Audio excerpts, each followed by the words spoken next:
Hi, my name is HMO, and today I'm going to be talking to you about what I believe you should be investing in this current situation and what the market will be doing in the future. This is going to be a multiple part video as it's going to be quite long.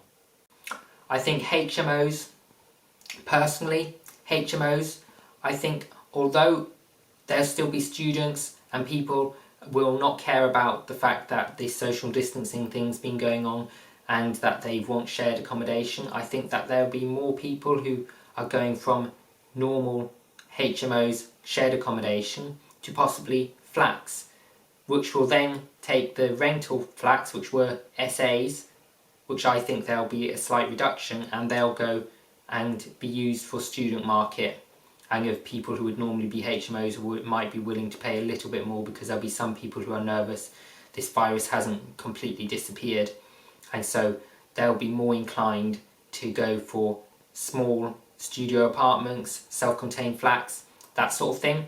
And I think that means that these are the sort of properties which are going to be more likely to be filled than the HMOs. Now, the other thing about the HMO market, which I've seen locally to where I live, is that what's been happening in quite a few towns, not just locally, but I saw it locally first and I started discovering it when I was looking at HMOs various places, is that the local area or the universities are getting large purpose-built student accommodation blocks.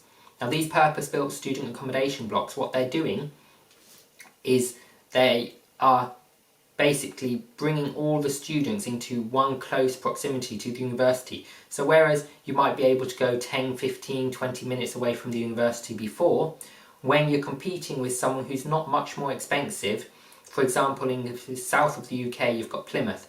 Now, when you're competing and it's £500 to £550 and you are actually across the road from the university in a brand new student block with various cinema and various gyms and restaurants and stuff in the building itself, plus right next to a shop, a Tesco's Express, you're going to be competing with that at £550 for a normal HMO, which is 5-10 minutes walk away.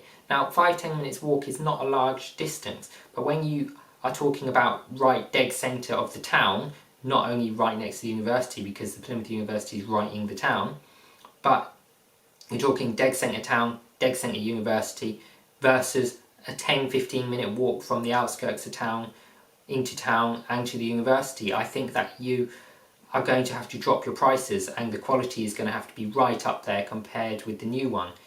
And I've noticed that a lot of HMOs in the Plymouth area have come down in price. A lot of HMOs are becoming difficult to fill according to the local agents. So I've seen this not only in Plymouth, but I've seen it in other areas of the UK, that the HMO market is struggling as these new builds come in, which are purpose-built, shared accommodation, HMO style.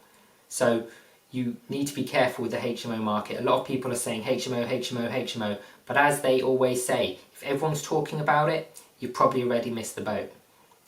I'm not saying you shouldn't go HMO. I'm sure HMOs are still working in a lot of areas. I'm just saying when you look at your HMO market, you need to be aware that you're not going to be competing in the next year or so with a new block. Also, you need to check that the universities have not been shrinking. Now, obviously, with people not being able to apply for university this year, I'm not sure what the universities are going to do over this year period. So I'd be careful with that. So if you think anything in this video was useful, please like the video, subscribe to my channel and smash that bell notification icon to get notified of the next part of this video and more opinions on what I think the market is doing.